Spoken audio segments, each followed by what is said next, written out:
Сайн байцгаана уу үзэгчдээ. Монгол үндэстний онцлог шинжийг харуулсан соёлын гол үүдийн нэг бол монгол гэр юм. Эртнээс нааш өдгөө цагийн хүртэл бид энэхүү гэртээ амьдарсаар л байгаа. Орчин цагийн аялал жуулчлалын салбар түнчлэн төрийн өндөр дээд зочдыг ч бид энэхүү гэртээ л хүндэтгэлтэйгээр хүлээж авдаг. Энэ удаагийн дугаараараа бид монгол гэрийг орчин цагийн инженерийн шийдлүүдийг ашиглаж хэрхэн өөрчлөн хөгжүүлж болох талаар монгол инженерүүдтэй уулзч ярилцсанаа. Монгол гэрийг манай эртний өмнөх 3000 жилийн өмнө үүссэн болохыг эрдэмтэд тогтоосон байдаг. Эрт дээр үеэс нүүдэлчин ардын орон гэр суус болсоор ирсэн бөгөөд байгалийн элдв үзэгдэл төсвөртэй байхаар бүтцлэгдсэн байдаг. Гэр нь ясмод бүрээсгсэн хоёр үндсэн гол хэсгээс бүрдэнэ. Ясмод гэдэг нь хан, өн, хаалга, тоон. Бүрээс гэдэг нь өрх, дээвэр, туурга, үүд юм. Мөн хошлон, бүслүүр, дарвлаг гэж байх бөгөөд ясмод бүрээс зэрэг нь бүгдээр хоорондоо тодорхой харилцаа тогтолцоотой байдаг. Монгол дуурхтны амьдран суудаг гэр нь нүүдлийн ахуй соёлтой уялдан үүсч байгаль цагуурын нөхцөлд дасан зохицож түүхэн цаг хугацааны туршид өөрчлөгдөж ирсэн байдаг. Тэгвэл өнөө цагийн хотчлолттой монгол гэр хэрхэн дасан зохицох вэ гэдэг асуулт урган гарч ирж байна. Монголчуудын түгээмэл хэрэглэгддэг 4-5 хантай гэрийн доторх зай давчуу байдаг. Үүнийг шин цагийн дизайнерууд өөрчилж өөрсдийн санаагаа тусгасан байна. Яагаад ер нь ингээд монгол гэрийн интерьер дизайныг өөрчилж үзье гэсэн санаа төрсөн? За энэ мань болохоор өнгөрсөн 2017 оны 2 сард илүү 1 сард илүү утааны асуудал маш их яригдсан шүү дээ. Тэн дээр энэ миний санаа гарч ирсэн. Энэ жил ч гэсэн одоо ингээд ер нь бол жил болгон л ярьдаг л да. Тэгээ яхаа би одоо яагаад одоо монгол гэрт одоо яагаад ингээд одоо тав тухтай цэвэр цэмцгэр яагаад амьдарч болдгоо юм бэ гэсэн одоо тийм одоо санаа надад миний бодлол ингээл яваад идэг гэсэн байхгүй. Тэр үед тэр нь одоо тийм утааны асуудлаар ингээл жигсаал цуглаан болол явж байхад яг за энийг ингээд шийдчих болох юм байна гэсэн бодож явсан юм ингээл бий болгоол ингээл гаргасан. Уул нь монгол гэрч одоо манай уламжлалт сууц тэгээ ингээд бариад босоход их хялбархан тий энгийн тэгтэл одоо ингээд Улаанбаатар хотод маань бол энэ чинь уламжлалт ингээд нүүдлээд байх юм байхгүй суурин иргэншилтэй газруулчихад байгаа шүү дээ. Тэгэхээр тэр суурин иргэншилд энэ уламжлалт гэрийг тав тухтай орчин бүрдүүлж ингэж өөрчлөхөд ямар шийдлүүд байх боломжтой вэ? Орон сууцны одоо айлын хувьд ярих юм бол хэрэглээний хаалган хөдөөс үйж байна. Одоо халаалтын системийг шийдсэн байна. Одоо энэ бүхнийг одоо монгол гэрт яаж одоо зөв шийдлэр одоо монгол одоо гэрт одоо төгшүүлэх вэ гэдэг асуудал гарч байгаа байхгүй. Тэгэхээр одоо миний хийсэд энэ интерьер ажилд болохоор одоо шалнаас хаалсан технологи одоо хийж болж байна. Шалнаас хаалгах буюу одоо цахилгаанаар одоо ингээд шалнаас хаалгах боломжтой.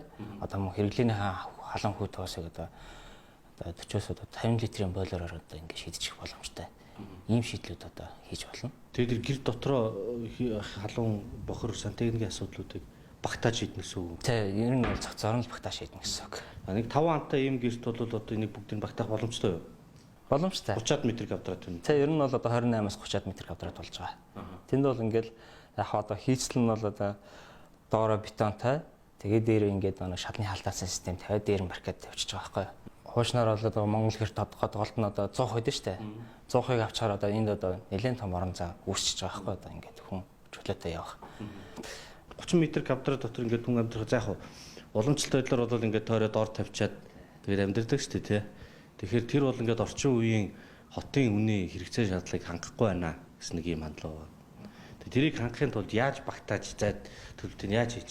За яг одоо дээр ярих юм бол одоо хоёр талтай нэг ортой, хоёр талтай нэг ирээ авдартай гэл нэг айл харагддаг шүү дээ. Тийм биш. Ер нь бол интерьерийг гэрийн интерьерийг бол яаж шийдэх вэ гэхээр одоо орон сууцд одоо Европ тавилга тавьдаг шүү дээ тийм мэдээж. Яг тэрнтэй адил хэмжээнд нь тохирсон одоо гэрийн хэмжээнд нь тохирсон тийм тавилгуудыг шийдэх боломжтой байгаа байхгүй. Тавилгын хэлбэр дизайныг гэрт тохируулж өөрчлөх шаардлагатай байгаа юм тийм. Тэгснээрээ мэдээж одоо орон зайн хувьд ч юм одоо зайн талбай ашиглалтын хувьд ч зөв болж гэж байгаа. Зүгээр яг ингээд уламжлалт одоо нөө Монголын дээр үеийн ширээ иргэнэг энтергээд нэг гэрт зориулсан хийцүүд байдаг шүү дээ. Тиймэрхүү хийцүүдээс одоо та нарын санал болж юугаар өөр? Тэдний яг овор ихтэй л дээ. Гэрээ тойрол ингээл тавилга болчтой шүү дээ. Тийм биш байгаа байхгүй. Энд бол яг хэмжээнд нь тохируулаад одоо жижигсгээд одоо зай талбайг нь ашиглалтын зөв болгож байгаа байхгүй. Тэрүүгээрээ илүү даваа талтай. Одоо ингээд загвар гэр та нар хийгээд угсарсан байна те. За дараа нь дахиад дараагийн шатанд ийм юм өөрчлөе гэсэн санаанууд байгаа юу? За мэдээж смарт технологитой холбож болох юм аа. Тий. Одоо өглөө бүдээр ажилдаа гараа явдаг. Гэр бол одоо хөрөгтэй амархан тий. Орой ажиллаас нэрэхэд одоо гэр нь жоох хөрцөн байхуд ажилласаа дарахаасаа 30 минутын өмнө ч юм одоо гар утасны аппликейшн ашиглаад ч юм уу гэрээ халаах боломжтой. Халаагаараа залгах. Тий, халаагаараа тий утаснасаа залгачих тийм. Шүн ингээд үүрээр тий цагийн тохиргоотой одоо систем тий. цагийн тохируулаад босгоос өмнө жоохон бүлээсгээд тийм смарт технологиудаас шийдэж болно. За орон зайн хувьд, тавилгуудын дизайны хувьд, төлөвлөлтийн хувьд бол Монгол гэрд ингээд нэг гэр бүл 5 тухтай амьдрах хангалттай хэмжээний зайг гаргаж төлөвлөж болохоор байна. Тэгэхээр тэр суудсыг нөгөө дулаан алдлал талаас нь, материал талаас нь, барилгын бүтээцийн инженер талаас нь, дудааны инженер талаас нь яаж хотын суурьшмал сайхан сууц болох вэ гэдэг дээр ажиллаж байгаа бусад Монгол инженерүүдтэйгээ одоо уулзч ярилцсанаа. Хот суурин газар Монгол гэрийг ашиглахад хамгийн их хөндөгдөж байгаа сэдэв бол дулааны асуудал юм. Учир нь хөдөөхээр 10 айл гал түлэх, хотод 200 мянган айл зэрэг галлах нь альж талаасаа тохиромжгүй шийдэл болно. Тиймээс загвар дизайнхээс илүүтэйгээр эхний ээлжинд хүний эрүүл мэндийн асуудал хамгийн түрүүнд үүсэн гарч байна. Монгол Улсын их сургуулийн хэрэглээний шинжлэх ухаан инженерчлэлийн сургуулийн судлаачид Монгол гэрийн дулаан хадгалтыг хэрхэн дээшлүүлэх талаар судалгаа, туршилтын ажлыг эхлүүлээд байгаамаа. За Монгол гэр бол одоо ингээд монголчуудын нөгөө ахуйд их зөгцсөн шалгарсан сууц гэдэг шүү дээ. Гэхдээ ингээд энэ хэдэн мянган жилийн турш нэг хിവэрэ байцсан сүүлийн үед орчин үед инженерүүдийн оролцоо их муу хөгжүүлэх муу байна гэж бид нар ярьдаг байхгүй. Тэгэхээр танай төслийн хувьд бол их юм гоё сонирхолтой судалгаа хийгээд байна л да. Энийг яагаад эхлүүлэх болсон юм? Ямар одоо зорилготой судалгааны ажил вэ? Хот суурин газрын агаарын бохирдол бол бидний хамгийн тулгымдсан асуудлын нэг болсон байна тий. Тэгээд тэрний гол их үүсвэр болоод байгаа зүйл маань бол гэр хороолол түүхийн үрсдүүлснээс улбаатай байгаа.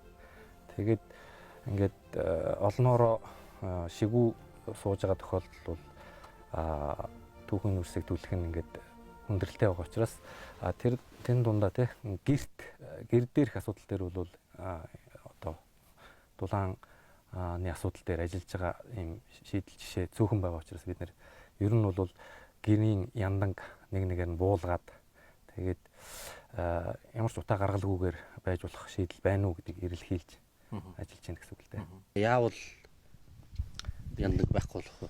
Дулаан алдагдлыг эрс багасгах хэрэгтэй байна. Шалнаасаа, ханнаасаа, дээврээсээ тий тоон хаалганаасаа дулаан алдагдлыг эрс бууруулсан одоо орчин үеийн дэвшил технологиг шийдлүүдийг ингээд цуглуулад гэрийнхаа энэ соёл уламжилт соёлыг улам хувьсан хөгжүүлж тэгээ хотын гэр гэдэг зүйл ямар байх ёстой вэ гэдгийг бас ингээд шин шатанд мань гаргаж ажиллах хэрэгтэй юм болов уу гэдэг ингээд явж байгаа.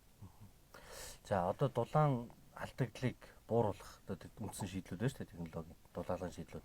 Тэрийг одоо ингээд жишээ нь дурдвал ямар вэ? Шалнаа яаж дулаалах вэ? Хаана ямар байх вэ? Тэгээд дээвэр туурга яаж болчих вэ? Хаалга, тоон гэл. Байшин яаж дулаалахыг бол бүгдээр сайн мэдээд байна тий. Одоо хөөсөөр дулаалж байна. Базалт гүйл тий шилэн хөнгөөр дулаалж байна. Тэгээд гэрийн хувьд бол бас ямар дулаална хамгийн зохимжтой вэ гэдэг талаас нь харахаар бол мэдээж эсгийг олон давхарлаж болно тий. Гэхдээ ингээд олон давхарлах тусам зардал ихтэй. Хүнд нөхцөл болно тий. Гэрийн даац гэж бас өөрөө байгаа. Тийм учраас аль болох хөнгөн материал ашиглах хэрэгтэй байна. Тэгээ энэ дээр бол бид нэр цаасан хөнгө ашигласан байгаа. Тэгээд цаасан хөнгө болохоор хөнгөн эсгийнээс 2 дахин хөнгөн учраас илүү зузаан байж чадна. Тэр цаасан хөвөн гэдэг материалыг яаж үйлдвэрлэдэг? Хаанаас авах вэ? Тэгээ яг хотын нөхцөлд ингээд гэрийг дулаалахад хөндөрлүүд байна л та тий. Одоо айл өрх орлого багтаагаас болоод ингээд дулаалгын материал тэр болгон үнэтэй материал хэрэглэж чадахгүй. Тийм учраас аль болох одоо хямд төсвөр материалыг ашиглахыг хичээж байгаа. Тэгээ тэрний дундаас бол цаасыг бол хаягдл цаасыг ашиглаад цаасыг ингээд нунтаглаад сийчдэг технологи байгаа. Энүүгээр ингээд сийчээд цаасан хөнгө хөвсгөр цаасан хөнгө үсгэж байгаа. Тэгээд хөвсгөр болохоор тэгээ цаасан дунд ингээд агаар агаар сайн дулаан тусгаалгаж өгнө. Өөрөө чийг сайн шингэн өөрөөр хэлбэл эскитэйгээ адилхан амьсгална гэсэн үг тийм. Тэгээ гадуур нэг зөвлөн материалаар бүрээд тийм мэдээж бид нар уламжилалт тий эски дулаалгаа бол хослуулан хэрэглэв. Тэгээ ингээд давхар эскиний завсар нь цаасан хөвөнгө ашигласан одоо 20 см зузаантай дулаалгыг завсар нь одоо хавчуулж оруулж өгсөн байна. Энэ хамамда, дээвэртэй тий аль аль нь. Одоо ингээд бусад төрлийн за ижил хэмжээний дулаан тусгаарлах үзүүлэлтэнд хүрэхийн тулд тий цаасан хөвөнгийн оронд эсхий эсвэл нөгөө сайжруулсан хоньны хөсгөр ноосон материал гарсан байсан шүү дээ. Тэр чулуун хөвөн гэдэг материалуудыг ашиглах юм бол өртгөө хувьд хэд дахин зөрөө орох. Дан эсгийгээр хийчих юм бол 7 саяас 10 сая төгрөг. Чи дагт харахгүй юм бол. Тийм. Одоо даац хэцүү гэсэн үг. Тэгээд дээрэс нь одоо шилэн хүүгээр гэрийг дулаална зохимжгүүлдэ бас тий. Гэхдээ дулааллаа гэж үзвэл бас л 7-8 сая энэ зардал бас гарах ба. Цаасан хөвөнгөөр болохоор цаасан хөнгөр бидний яг энэ дулаалцсан байгаагаар бол 2 сая төгрөг дотор. жолд туршилттай юм шүү дээ тий. Энэ гарсан зардал. Гэрийн сүрийг хөөсөнцөр болон хөөсөнцрийн холцтой бетон зурмгаар суурилж, XPS даацын хөөсөнцрөөр шаланд орохыг хөвөөлжээ. Гэрийн хан болон дээврийг уламжлалт давхар эсхийн завсарт цаасан хөвөнгөөр нэмэлт дулаалга хийжээ. Уламжлалт давхар хаалгыг мөнгөлөг дулаалгаар, тооныг давхар ханат поликарбонатаар дулаалсан байна. За хаяа хан туурга ингээ битүүлчлээ, хаалга дулаалтсан, тоон битүү болцоор чи нөгөө Монгол ирчин гэдэг нэг амьсгал гуур яадаг агаар солигддог энэ төр ярьдаг сте. Тэр агаар солилцсон дээр хүндрэлтэй болох юм шүү. Тэрийг яаж хийж байгаа? Тэгин. Яг нь ер нь бол дулаан тусгаарлал сайтай байшин бол битүүмжлэлийг сайжруулж ийж дулаан тусгаарлал сайжирч одоо энерги баг зарцуул. Тэгээд эсрэгээрээ ая тухай тэгээд одоо агааржуулалтын асуудал орж ирнэ. Тэрийг бол бид нар бас ингээд нарны агаар халаагуур ашигласан байгаа. Дээрээс нь одоо хаягдал агарын энергийг ашигладаг дулаан солилцууртай агааржуулалтын системийг бас нэвтрүүлж туршиж байна одоо. Тэрүүр гаднаас бол цэвэр агаарыг соруулж оруулаад мөн үү? Тийм. Тэгээд дотор нь байгаа доторх агаараа буцаагаад гачна гаргаж явуулсан. Тэгж их та одоо хаягдал дулаан агарын энергийг орж иж байгаа хүүтэн агаартай дулаан солилцоо явуулж аль болох дулааныг авч үлдэж байгаа. Гараж хайж байгаа агаараараа орж байгаа хүүтэн агаар халаана гэсэн. Тийм.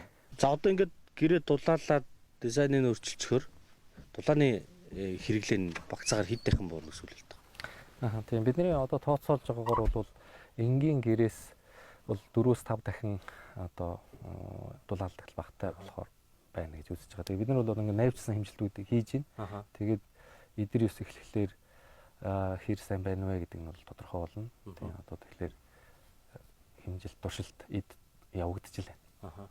Хэмжилтийн талаар тайлбарлая ш. Одоо гадаа хэдэн градус дотор хэдэн вэ те. Тэгээд энэ халаалт цахилгааны зарцуулалт нь ямар байна?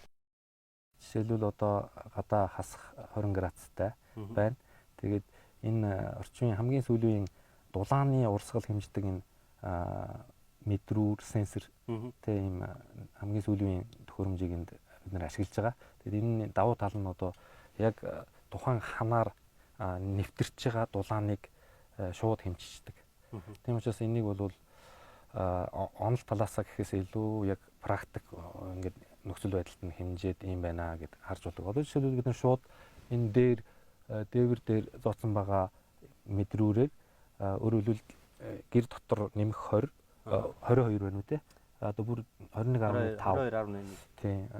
Өөр халуун юм дээр бол 25 энэ. Ингээд гэрийн одоо хасах 40 градусын зөрүүн дээр ингээд дулаан ялгарч байна. Тэрийг бол метр квадрат тутам 12 ваттын чадал гадагшаа яг энэ мөчөд алдагдаж байна. Тэгээд энийг жишээлбэл талбайгаар нь 50 м квадрат талбайгаар бодоод үзэхэд 500 ваттын чадал ингээд алдагдаж байна гэсэн тооцоо гарна жишээлбэл. Тэгэхээр энийг эдэр өсгийн үед ямар болох вэ? Тэгээд энгийн гэртээ хэд дахин одоо яг ямар зөрүүтэй сайн байх нь вэ гэдэг нь наривчлан тодорхой юм. Туршилтын Монгол гэрийн хан шал дээвэрт нийтдээ 8 ширхэг мэдрэгч үзүүрүүд байрлуулж дулааны урсгалын хэмжилт гадаад дотоод орчны харьцангуй чийгшилтийг автоматар хэмжилтхийн бүрдэгдэг байна. Нэгдүгээр бид нар бол дулаалчлаа тий. Сайн дулаалаад яндангаа ямар ч байсан авч тавьж байгаа. Тэгээд үүсгүүр юу ах вэ гэхэлэр хэдийн сонголтууд байгаа юм. Цахилгаан халаагуур байна. За шалаа сайн дулаасан бол шалны халаагуурч байж болно тий. Мөн хийгээр ч гэсэн шагмал түлшээч гэсэн одоо ингээд үе шаттайгаар хэрэглэх үедээ бол хэрэгтэй л ашигласан хэрэглээ нь хамаагүй багасгана шүү дээ. Тэгээ яг өнөөдрийн байдлаар хамгийн ер нь эцсийн дүндээ хямд шийдэл бол энэ дулааны хуримтлууртай цахилгаан халаагуур байна гэж бид нар үзээд энийг одоо туршиж байгаа. Тэгээ энэ болохоор яадаг гэдвэ гэхлээр дотроо магний оксидын чулуу төвпөтэй. Тэгээд 3 кВт-ийн хүчин чадалтай. Шөнийн одоо тэгэлсэн эрчим хүчний цагаар 8 цаг өөрийгөө цэнэглэнэ. Тэгээд улаасгаад тий одоо төвпө чулууг 450-500 градус хүртэл шөнийн өнгөө тогоор халаагаад өөрөө цэнэг авчна. Тэгээд ингээд өөрөө зугуухан партай адилхан радиатортай адилхан нэг 60 градус орчмоор ингээд төөнөн 24 цаг барина гэсэн. Цахилгаан залгааг байгаа тий. Шүн цэнэгээ авцсан одоо ингээд дулаан төөнөөл байж гэнэ гэсэн үг л дээ. Өрөөний температур түрүүн 23 градустай байсан тий. Чийгшилт 34%-тай. Энэ агарын шүлтөр. За энэ бол тий агаар цэвэршүүлэгч. За энэ гэрийг одоо ингээд цахилгааны хөнгөлөлтөө үед халаалт цар тэтнүүр бол ногшин тооцоо байгаа юу? Яг өнөөдрийн моментод бол үнгүү болчихж байгаа байхгүй. Тэгэхээр бид нар үүсгүүр яг цагийн тохируулгатай орой 9 цагаас өнөөгийн төвшөнд шөнийн тог тэгэлцсэн байгаа учраас 10-аас ажиллаад өглөө 6 8 цаг ажиллахад энэ бүрэн цэнэгээ дүүрэн авна. Энэ хооронд өнөөгийн байдлаар үнгүү ашиглагдаж байгаа. Өдөр бол ерөөсөө заалах юм шүү дээ. Тий. Өөрийнх нь өртөг бол байгаа л да тий. Энэ гэрээ чи ингээд бүтнээр нь дулаалаад тэр шалтаа туурахтай ингээд ойлцоор 2 сая төгрөг орсон гэж штэ. Тэр бол мэдээж энэ чи ихний туршилтын объект гэдгийг ойлгож байна. Гэхдээ ер нь бол нэг юм хэмжээний зардал гарах нэ. Тэгээд тэрнийг айл ингээд түлшээ хэмнээд нөхөн төлөх боломжтой юу? Тэг ер нь бол одоо гэр хорооллын айл өрхүүд бол жилдээ 500-аас 700 мянган төгрөг тий нүүрс мод түлээндээ бол зарчаад байгаа байхгүй. Тэгээд 700-аар бодоход 2 саяг бол 3 жилийн дотор нөхөн штэ. Тэ тэгэхээр ингээд сайн дулаалчих юм бол тэгээд шөнийн тог ашиглах юм бол 3 жилийн дотор тэг ингээд дулаалгын зардлаа эргүүлээд улаа авчих юм аа. Тэгээд утаагүй болчих юм аа тий. Дээрээс нь тэрнээс цааших одоо жил болгон гардаг тэр түлшний зардлаа хэмнэх юм аа тий. Энд чинь эдийн засгийн хэмнэлт тий. Тэгээд дээрээс нь ая тухтай байдал. Тэгээд галлага энд чинь бол маш төвөгтэй шүү дээ. Ингээд бохир орчин тий. Дотоод орчны бохирдол гэж юм байна тий. Одоо утаа тортог тэгээд ажиллагаа олон зүйлүүд орж ирнэ тий. За энэ юуны агаар солилцоор энэ талаар жоохон тайлбарлаж өгч. Тэгэхээр ингээд битүүмжлээс сайжраад дулаан тусгаарлаа сайжирчихлаар одоо агааржуулалтын асуудлыг жоохон одоо зөв шийдэх хэрэгтэй болно. Тэгэхээр бид нар энэ ямар төхөөрөмж ашиглаж байна вэ гэхээр гаднаас ингээд агаарыг нарны энерги ашиглаад халааж оруулж ирж байгаа. Дээрээс нь нэмээд одоо гэр доторх бохир агаарыг халуун дулаан бохир агаарыг хооронд нь дулаан солилцуулж байгаа. Эндээс ингээд ийшээ одоо хаягдл агаар орно. Тэр хаягдл агаарны хаягдл дулааныг аль болох гаднаас орж ирж байгаа хүүтэн цэвэр агаартай хооронд нь одоо дулаан солилцуулж радиатор юм байна тий. Тий радиатор энэ дотор байгаа. Тэгээд эндээс гадны температураас хамаагүй халсан бүлээн одоо цэвэр агаарыг оруулж ирж байгаа. Тэгээд гадна талаас нь сонирхтой яг уу. Тий одоо энэний тижэл их усүр бол нарны цагаар ажиллаж байгаа. Тэгэхээр энэ нарны зайн системний удирдлагын контроллер тэгээд таслуур төхөөрөмжүүд бас энд байрлаж байгаа. Тэгээд нарны зай, нарны халаагаар бол гадаа тайлбарлая. За тэгвэл нарны халаагаар нь харъя. За.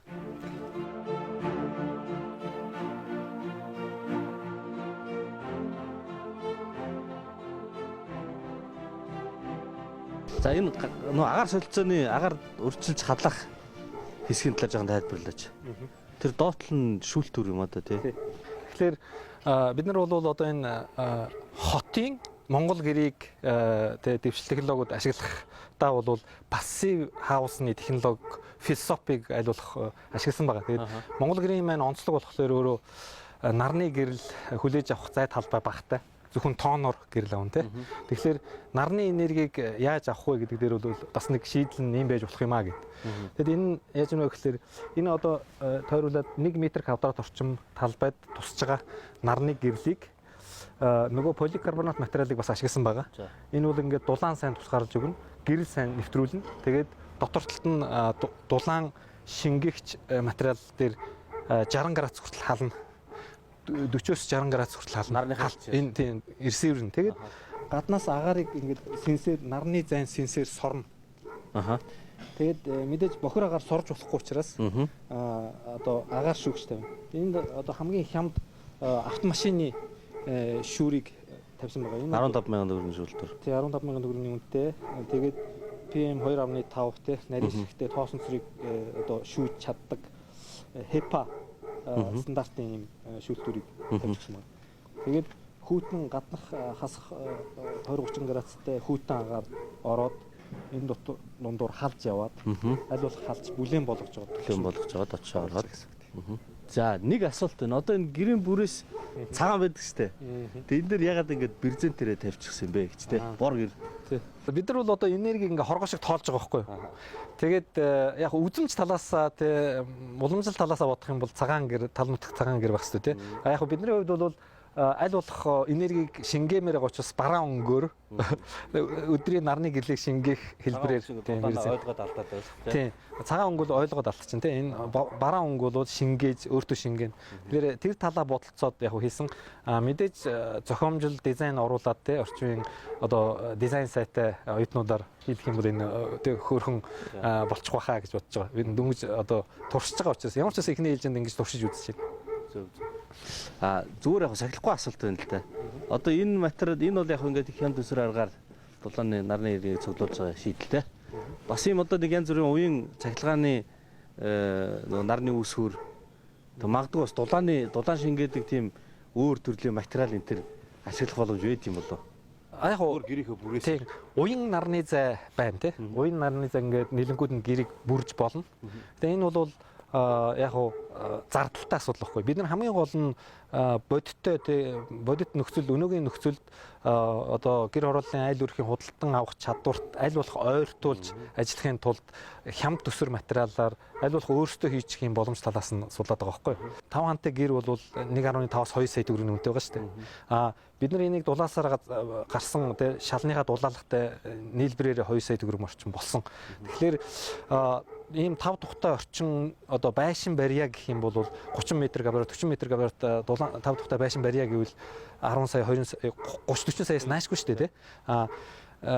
Тэгэхээр гэрийн 2 сая дээрээс нь дулаалах 2 сая 4 сая төгрөг орчимд бол 28 м квадраттай ийм тохилог одоо хотын гэр гэсэн ийм сууцыг бол тий бий болгож болж байна. Энэ бол орон сууцтайгаа харьцангуй хямдхан ийм арга байна л гэдгийг нотолж харуулаа тий яндангүйгээр байж болно л гэдгийг нотолж харуулах гээд зүтгээд байгаа гэсэн үг.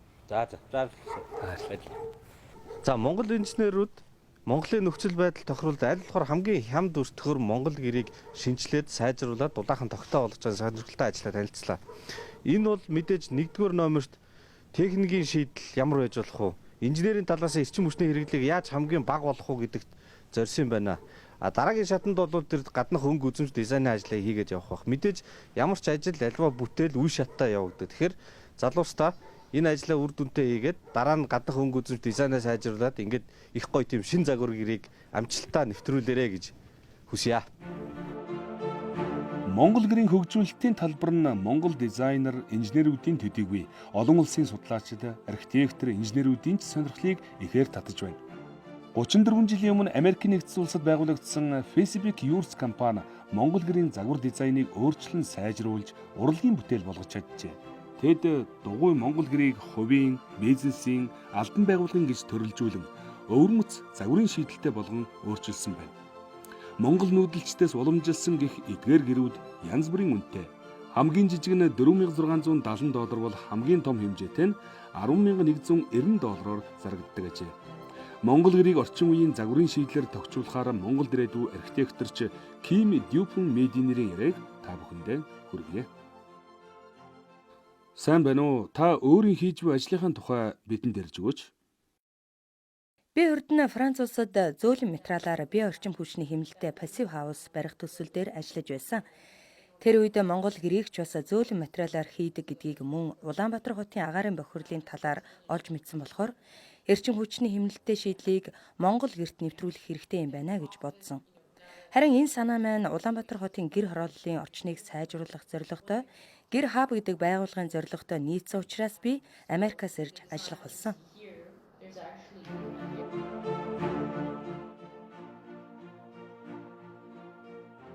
Хоёул барилгын бүтээцийн талаар жоох яриа. Тэ. Ингээд ер нь доороос нь эхлээд ярих үү те. Суур, шалны дулаалга, хан тэгээ энэ гол структур нь ямар структур байгаа, дулааны ямар материал ашигласан те. Яг манай төслийн хувьд болохоор яг Монгол гэрийн ерөөд бол хэлбэрийг илүү авсан байгаа. Яагаад гэвэл хамгийн эрчим хүчний хэмнэлттэй зөв хэлбэр гэдэг утгаар нь. Тэгэхдээ яг нөгөө нүүдэлж явахад яг хэрэгцээтэй байдал гэдгийг бол орхиод яг суурьшмал илүү байдалд одоо илүү байшин болгоод хийсэн байгаа гэсэн үг. Өөрийн хийв чинь орон зайд хамгийн тий тохиромжтой ашигтай өндөртэй гэдэг утгаар. Тэгээ яг хийцлээ ярил бидэд гадна одоо нөгөө орчинтой харьцаж байгаа талбайгаа бууруулахын тулд юугаа суурэ доош нь газар руу суулгаж өгсөн байгаа. 80 санж орчим. Тэгээ гадна талбай нь буурахаар их дулаан алдагдал буурна. Дулаан алдагдал буурна гэсэн үг л дээ. Гадна орчинтой харьцаж байгаа талбайгаа бууруул. Тэгээ ерөнхийдөө шалны дулаалга нөгөө XPS гэдэг дулаалга байдаг. Хатуу тий. Тэргээр ерөнхийдөө яг суурь хэсгээ ингээд шал одоо шугамн суургүйгээр ингээд нэлэхэд нь дулаалж өгөөд тэгээ ус тусгаарлалт бас мембранууд тавьж өгсөн байгаа. Дээшлээд явбал ерөнхийдөө бол та хэд анзаарж байгаа бахын дотроо багнаггүй. Үндсэн яг энэ тооно гэдэг юм уу дээврээ яг тогтоож урж байгаа юм 6 юм том араам байгаа. Металл араам байгаа. Тэгээ тэр яг металл араамаа тойроод ерөнхийдөө бол яг модон брүүсүүдээр гадна дотор хаших хийцүүтэй хааж өгөөд тэгээ дунд нь эрд зүүн дулаалга гэж өгсөн байгаа. Тэ. 40 см. Нийт ханы зузаан. Тэ нийт ханы зузаан. Нийт ханы зузаан бол ерөөдөө 45 см байгаа. Яг маа дулаалгын зузаан бол 40 см. Дээвэр бас гарсан байгаа тийм. Тэ нийтдээ. Одоо энэ ингээ гаднаас орж ирэхэд үүдэндээ их том дөрвөлжин өрөө байна шүү дээ. Монгол гэрийн гонх шиг тийм. Тэнд бол энэ ариун цэврийн өрөө хуц сүлгүүр энэ төр ах шиг байна тийм үү? Тийм яг нөгөө илүү нөгөө дид бүтцэн гэх юм уу да тий яг тэр хэсгүүдээ болохоор яг үүдний гонх хэсэгтээ бол тавьж өгсөн байгаа. Тинчээ бол яг нөгөө яг үүдний хэсэгтээ юутай одоо цэвэр усны баак, халаагуур, ус халагч гэсэн яг техник хэсгүүдээ төлөвлөж өгөөд мөн 0-той байгаа. Дотроо дүүш юутай суултуур, угаалтууртай тий. Нийт талбай нь хэр вэ? Энэ одоо хэр хэмжээний 6 хатан Монгол эртөө ойролцоо. Тэгэхээр тэр үүдний гонх мовчны тэр нэлээд том болж байна. Тий, нийлээд яг нэг 47 м квадрат болж байгаа. Бүгдийг нь оруулаад. Бүх хэмжээнүүд оруулаад. Бүх талбайнууд оруулаад тооцоолсон. За, интерьерийн хувьд ямар сонирхолтой тийм шийдлүүдтэй? Интерьерийн хувьд яг илүү нөгөө жижиг зай талбайгаа ашиглаж өгөхийн тулд мөн бас яг нөгөө Монгол гэрт яг дутагтаад байдаг одоо нөгөө хувийн орон зай гэж байдаг шүү дээ. Privacy тий. Яг тэрийг бас гаргаж өгөхийн тулд ерөөдөө л ингээд шалаа хоёр төвшөнтэй хийж өгсөн байгаа. Яг амралтын бол нөгөө галтгооны хэсгийн шалаа нэг төвшөнд хийж өгөөд яг амралтын одоо яг хүн унтдаг хэсгээ болохоор илүү дээш нь өндөрсгөөд төвшингийг өөрчилж өгсөн байна. Тийм дундуур юм хантаа. Тийм дундуураа тэгээд энэгээр яг харагдах орчин бууруулахын тулд давхар ингээд юунууд ирнэ. 50 руу дэрнэ, номын 50 руу дэрнэ. Тийм. Мөн тэгээд ерөөд бол яг энэ герман болохоор 5 ам бүлтэй айл яг зориулсан байдалтай хийгдсэн, төлөвлөгдсөн.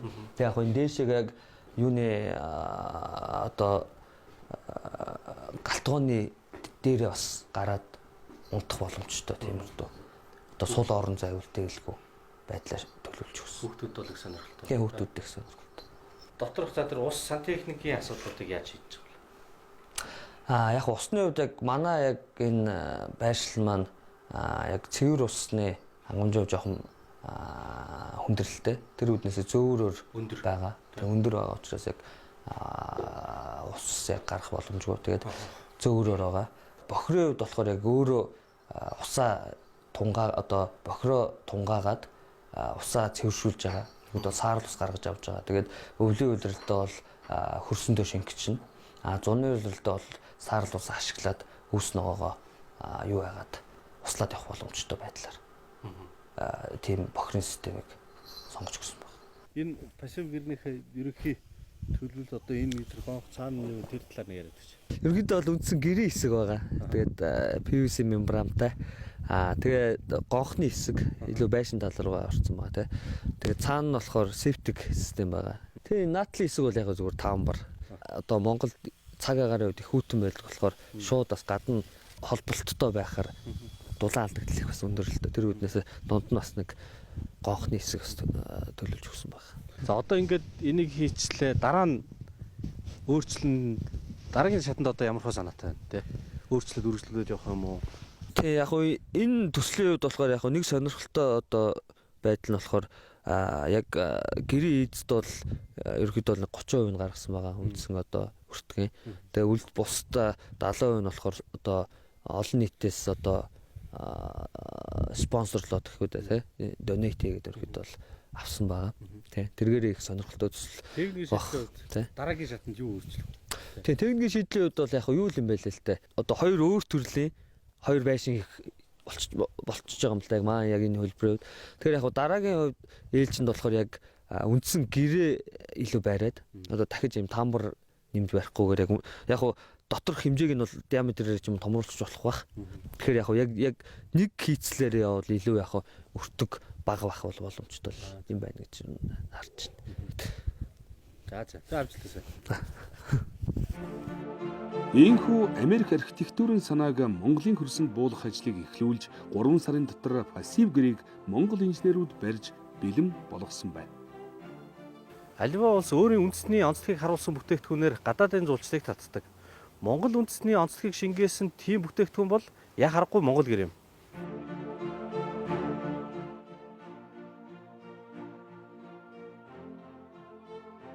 Танах ч одоо ингээд зуулчны байгууллага зуулчд ирэхэд Монгол зуулчтай нөө гадаад зуулчтай нөө тий. Ирэхэд зүгээр байшингаас гэрт орохоор сэтгэл ямар байдаг вэ? Ерөнхийдөө бол ихэнх монголч бай гадаад бай бүх жуулчд бол тэгээ гэрт орох аюу сонирхолтой. Яг бол энэ люкс гэр гэдэг үднээсээ бас нэ энэ ски өшөө тогтчлт үйлчлэгээ одоо сайтаа 0-той дулаан халаалттай 100 бол одоо тонн дээшээр ингээд цөхөгдчихдөг учраас гэрт одоо байрлах Монгол гэрт ч одоо биш дуу чимээнээс одоо хоолштой ч бас өшөө одоо бас яг хүний 5 тухтай орчин эсгийгэр 100% эко одоо тий телевизор болоод манад бол байхгүй байна. Гэх чинь ийм юм байдаг учраас гэрт илүү байх нь одоо 100% баталгаатай хүний амрах одоо нөхцөлийг одоо бас аюу сайхан бүрдүүлж өгсөн байдаг юм л да. Тэр тоон яаж онгоолгодог юм бэ? Тоон болохоор одоо манайх энэчнээсээ бол ийм одоо юм юу та чагтдаг юм